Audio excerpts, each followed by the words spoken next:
undefeated Patriots are preparing for a Thursday night AFC showdown in Foxborough. Historically, Brady has dominated Thursday night football, going a perfect 8-0 in those games. Not to mention, he's been playing like an MVP and keeps getting better. Check this out. In 2007, the Pats were also undefeated through their first 6 games. But since then, his pass yards per game have increased from 304 to 342. And his touchdown to interception ratio also improving from 21 to 2, now 16 to 1. His QBR has slightly decreased, but still, this might be Brady's best year ever. We asked you guys to answer that on Twitter, and here are your results. Over 60% say yes, it is. And for this conversation, we welcome in Darren Woodson. Good to see you, as always. Do you agree with the fans here? Is this Brady's best season ever? Because he's had some pretty good ones. He's had some great ones in 2007. You just talked about it in 07. I don't know if you can get better than 07. Right. You know, he had Randy Moss on the outside, throws for 50 touchdown passes, 4,860 yards. That was the best, in my opinion, in my time of watching football, was the greatest offense I'd ever seen. I mean, coming to town, they were going to put up points, and you know it. Now, you played against Brady. I played in Foxborough. In which year? Had to be 02. Okay, I got it. Had to be 02 in that time. Super Bowl years, those years. Yeah, and they were strong then as well. And that's what you like about Brady. Brady has not changed. And we've always tried to discount what he's done in the past. And it seems like, you know, now I'm looking at this situation this year. I think this is his greatest work. I honestly do, because in 07 he had guys like Randy Moss on the outside, and he had some playmakers that can make plays for him. Right now, Gronk is the only big name on that offense. Yeah. You talk, you know, Julian Edelman, as much as I love him and what he's doing, that's all good. Danny Amendola, these guys, could they play on other? Brandon LaFell, who can't catch a ball half the time on the outside, could they do these certain things on other teams? And I just don't see it. And Brady makes them better. And again, you just go back to 07. Jabbar Gaffney was at that time probably the only guy who, after he left, had some success in Denver and in Washington. Other than that, Dante Stallworth fell off the cliff. Randy Moss fell off the cliff. I mean, you see so many. Wes Welker, what ended up happening with him? There's so many guys that Brady made better in their time, and this year is no different. Stephen A. I went back and took a peek at the 2007 stats of the New England Patriots when they went undefeated after Spygate, ultimately went through the playoffs and lost to the Giants in the Super Bowl because Strahan and the crew were all over him, and he had to tap dance like the late, great Gregory Hines, God rest his soul.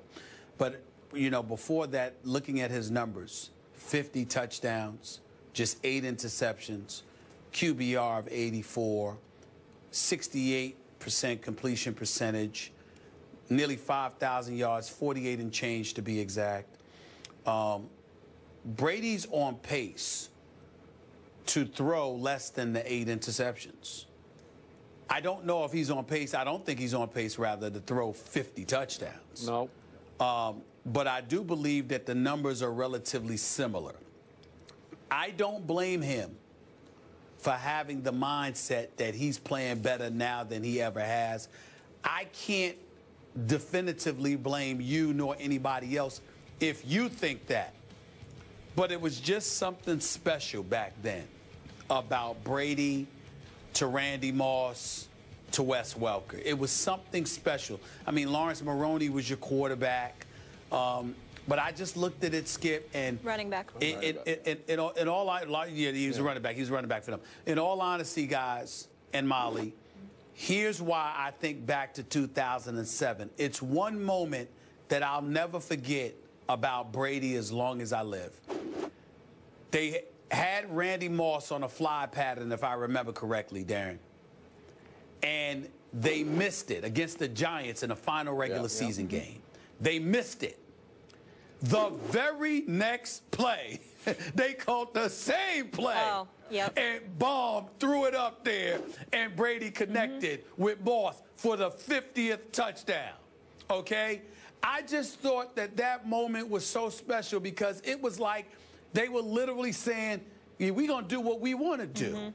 What are you going to do about it? Boss move. They just had, this year they seem to be on this mission where it's all about the Deflategate and, you know, proving you wrong and all that other stuff.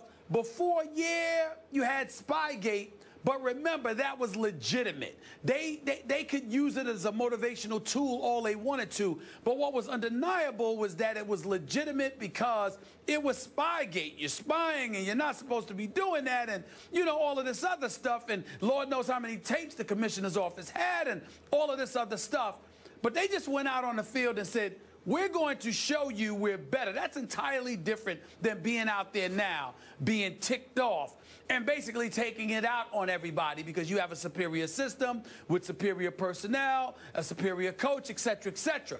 Back in 2007, it was like, we're bad boys, and we're going to come out here and we're going to show you how bad we are. It was a different mystique about them back in 2007. And I loved it more than I love this, although I respect both immensely. Okay, did you love it more in 07 because Brady was throwing to a man who caught 23 touchdowns from him named Randy Moss, who was the greatest deep threat in pro football history? Well, that obviously has something to do with it, Skip, because it's the show. It's the show. Like, for example, when I watch Brady, I marveled at his performance last week, but to me, Skip, you can appreciate this. Darren, you can appreciate this. It was a Kenny Stabler kind of performance to me last week. You know what I mean? Just picking you apart, systematically marching you downfield and just making one throw after another and just demoralizing you. In the case of Randy Moss, he was a show in and of himself. But he still, as great as he still wasn't Tom Brady. And it was just something special about watching that team that year. It's beautiful now, but it was really special in 2007. It was some special moments up in there, man. It really was. By the way, Kenny Stabler could throw it to the other team on occasion, like a lot of times. But remember, Tom Brady this year has so far 12 touchdowns to one of the worst luck interceptions in the history of interceptions, where it's basically a catch by Edelman that gets bobbled into a pick six. Yeah. Okay, so in 2007 through 6 games, he had 21 touchdowns, so 21-2. Now he's 16-1, which should be 16-0. I believe, going back to this past Super Bowl, Tom Brady has played the greatest quarterback of his career, including the Super Bowl. Is it Deflategate fueled? Yes, it is, I believe, because this guy can be a psycho competitor. And once he decided that these are bogus, trumped-up charges aimed at him, not at his head coach, not even at his owner, at him, then he said, okay, NFL, watch this. But he's having to do it now. And let's look at degree of difficulty. And I hit Stephen A. with this at the start of the show. I'm not going to read the names again. This is the most no-name, inexperienced offensive line in pro football. Exactly. There's one legit bona fide starter who used to be the right tackle, who had to move to left tackle. The center, the guts of this, the brains and guts, is an undrafted free agent rookie. Okay? Think about that. And the other guys haven't started much at all, and it's just mix and match. I don't know how they protect him at all. He's getting rid of the football faster than any other quarterback in the league. And to your point, we all appreciate Gronkowski, but there's no deep threat at all. Right. There's not one guy who can take the top off the defense. Right. There's no stretch player. Well, there's no threat at all. Everything is going to be mostly underneath, right? And there's going to be a lot of run after catch with it. Go ahead, Stephen A. Well, Skip, and this is not so much of debate as it is a question for both you and Darren. Darren, because he's a Super Bowl champion. You, because you've been covering the sport for over 35 years. I will defer to y'all when I ask this question. You just acknowledged that Tom Brady gets rid of the football relatively quickly.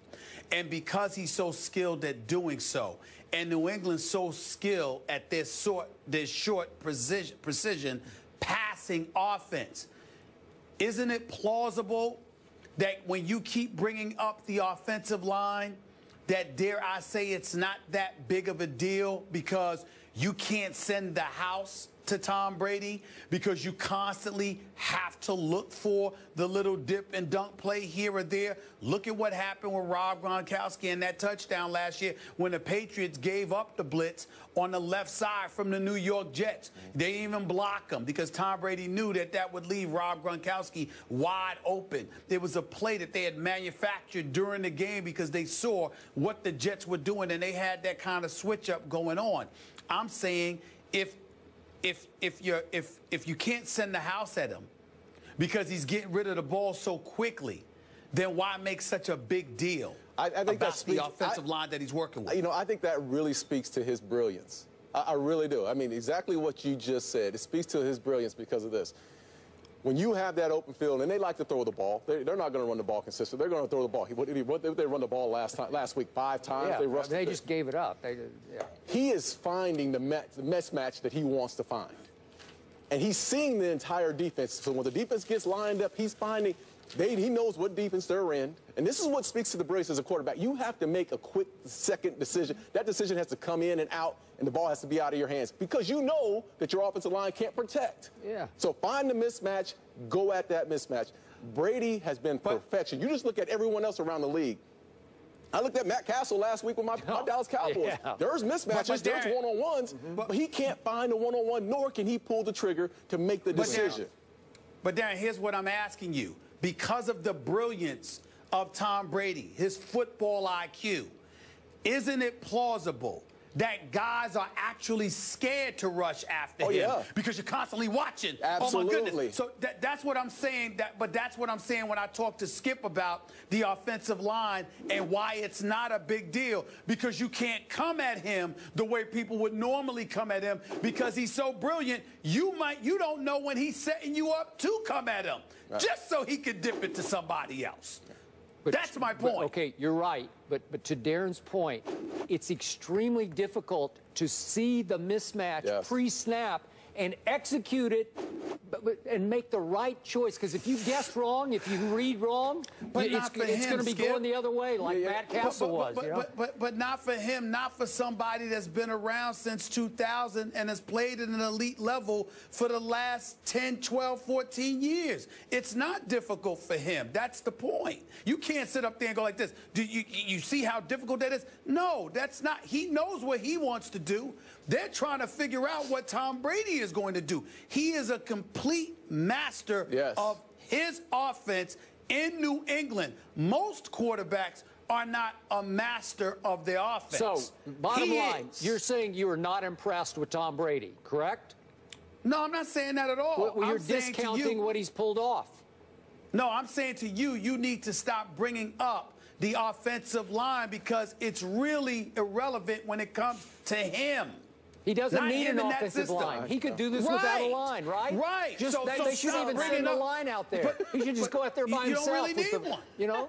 He really doesn't need one. Dude is so nice. We will leave it at that. I'm so excited for tonight's game. I said this earlier, Darren. More excited to see what the Dolphins do against them. And you're sticking with us. Up next, we're talking your Cowboys. We got Cowboys lovers and haters here for this next one. We've got some news. Dez back on the practice field, but could Joseph Randle be on his way out?